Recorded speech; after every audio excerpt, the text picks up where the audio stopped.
Hello friends, आज की video में हम बात करेंगे भारत के महत्वपूर्ण अनुच्छेद। तो चलिए स्टार्ट करते हैं। हमारे संविधान में कुल 22 भाग हैं, जिसमें से पहला भाग है संघ और उसका क्षेत्र। अनुच्छेद 3 के अंतर्गत आता है नए राज्यों का गठन और मौजूदा राज्यों के क्षेत्रों, सीमाओं या नामों में परिवर्तन। फिर भाग 2 आता है। भाग 2 में नागरिकता आता है। नागरिकता में अनुच्छेद 8 में भारत के बाहर रहने वाले भारतीय मूल के कुछ व्यक्तियों के नागरिकता के अधिकार होते हैं। अनुच्छेद 10 में है नागरिकता के अधिकारों की निरंतरता। अनुच्छेद 11 में है संसद कानून द्वारा नागरिकता के अधिकार को विनियमित करती है। फिर भाग 3 आता है। भाग 3 में मौलिक अधिकार है। मौलिक अधिकार के अंतर्गत अनुच्छेद 14 में कानून के समक्ष समानता। अनुच्छेद 15 में धर्म, मूल वंश, जाति, लिंग या जन्म स्थान के आधार पर भेदभाव निषेध है, मतलब भेदभाव नहीं किया जाएगा। अनुच्छेद 16 में लोक नियोजन के मामले में अवसर की समानता दी जाएगी। अनुच्छेद 19 में यहाँ पे मिसप्रिंट है, यहाँ पे है प्रेस की स्वतंत्रता। अनुच्छेद 20 में अपराधों के लिए दोषसिद्धि के संबंध में संरक्षण दिया जाएगा। अनुच्छेद 32 में संवैधानिक उपचारों का अधिकार दिया गया है। फिर भाग 4 में बात करेंगे। भाग 4 में राज्य नीति निर्देशक सिद्धांत आता है। तो अनुच्छेद 39 में नीति के कुछ सिद्धांतों का राज्य द्वारा पालन किया जाना। अनुच्छेद 41 में कुछ मामलों में काम, शिक्षा और सार्वजनिक सहायता का अधिकार दिया गया है। अनुच्छेद 43 में श्रमिकों के लिए निर्वाह मजदूरी आदि दिया गया है। अनुच्छेद 44 में बात करेंगे नागरिकों के लिए समान नागरिक संहिता। फिर आता है भाग 5 में संघ की कार्यकारिणी और संसद का उल्लेख है। इससे संबंधित अनुच्छेद 72 क्षमादान आदि की और कुछ मामले में सजा को निलंबित करने, हटाने या कम करने की राष्ट्रपति की शक्ति होती है। अनुच्छेद 80 में राज्यों की परिषद की संरचना दिया हुआ है। अनुच्छेद 82 में प्रत्येक जनगणना के बाद पुनर्समायोजन। अनुच्छेद 102 में दिया है सदस्यता के लिए निर्भरताएं। अनुच्छेद 123 में संसद के अवकाश के दौरान अध्यादेश जारी करने की राष्ट्रपति को शक्ति प्राप्त है। अनुच्छेद 124 में सर्वोच्च न्यायालय की स्थापना का उल्लेख है।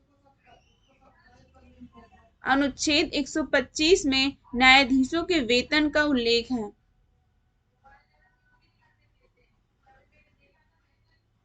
अनुच्छेद 126 में कार्यवाहक मुख्य न्यायाधीशों की नियुक्ति के बारे में बताया गया। अनुच्छेद 127 में तदर्थ न्यायाधीशों की नियुक्ति। अनुच्छेद 128 में उच्चतम न्यायालय की बैठक में सेवानिवृत्त न्यायाधीशों की उपस्थिति की बात कही गई है। अनुच्छेद 129 में उच्चतम न्यायालय का अभिलेख न्यायालय को होना है। अनुच्छेद 136 में उच्चतम न्यायालय में अपील के लिए विशेष अवकाश प्राप्त है। अनुच्छेद 137 में उच्चतम न्यायालय द्वारा निर्णय या आदेशों की समीक्षा की बात कही गई है। अनुच्छेद 141 में भारत के सर्वोच्च न्यायालय का निर्णय सभी न्यायालयों पर बाध्यकारी होगा। अनुच्छेद 148 में भारत के नियंत्रक एवं महालेखा परीक्षक की बात कही गई है। अनुच्छेद 149 में सीएजी के कर्तव्य और शक्तियों की बात कही गई है। भाग 6 के अंतर्गत आने वाले अनुच्छेद।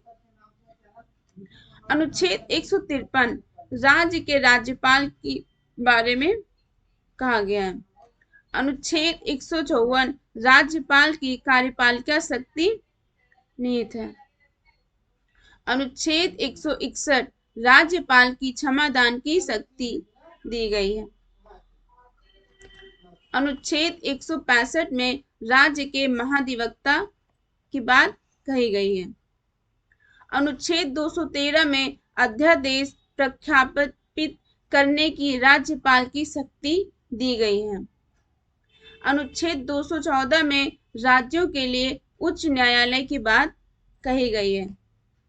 अनुच्छेद 215 में उच्च न्यायालयों का अभिलेख न्यायालय होना की बात कही गई है। अनुच्छेद 226 में कुछ रिट जारी करने की उच्च न्यायालयों की शक्ति की बात कही गई। अनुच्छेद 233 में जिला न्यायाधीशों की नियुक्ति की बात कही गई है। अनुच्छेद 235 में अधीनस्थ न्यायालयों पर नियंत्रण की बात कही गई।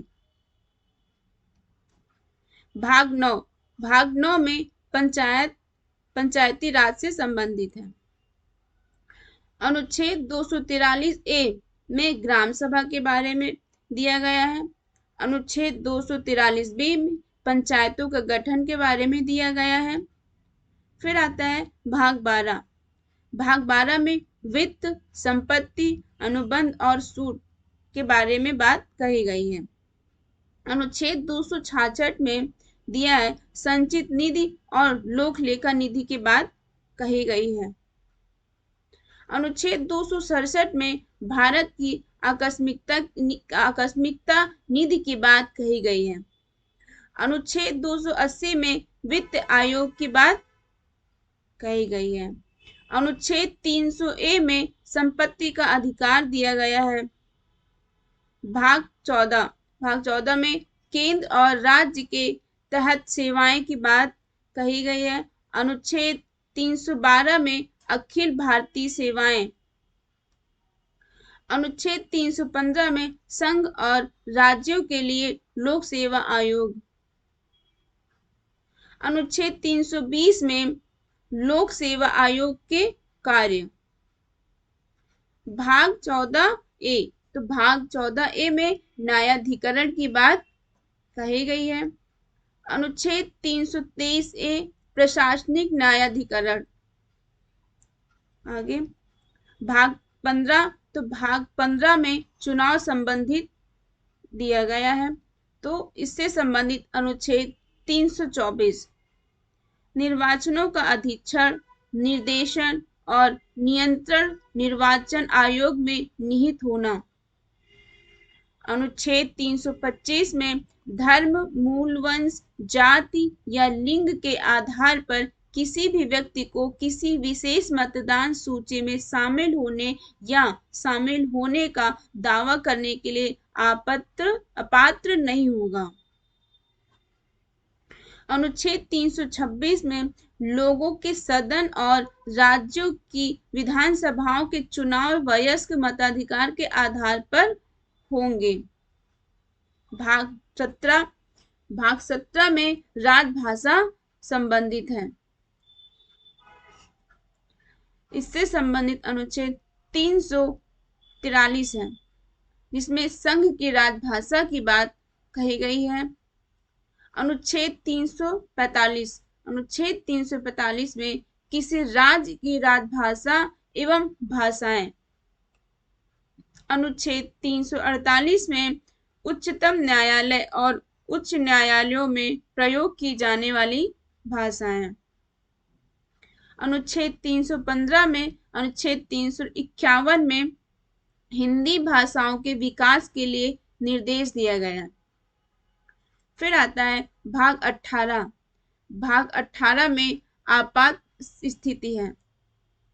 आपात स्थिति में से संबंधित अनुच्छेद है अनुच्छेद 352 में आपात की घोषणा, जिसे राष्ट्रीय आपात कहते हैं, जिसे राष्ट्रीय आपातकाल भी कहते हैं। अनुच्छेद 356 में राज्य आपातकाल की बात कही गई, जिसे राष्ट्रपति शासन कहते हैं।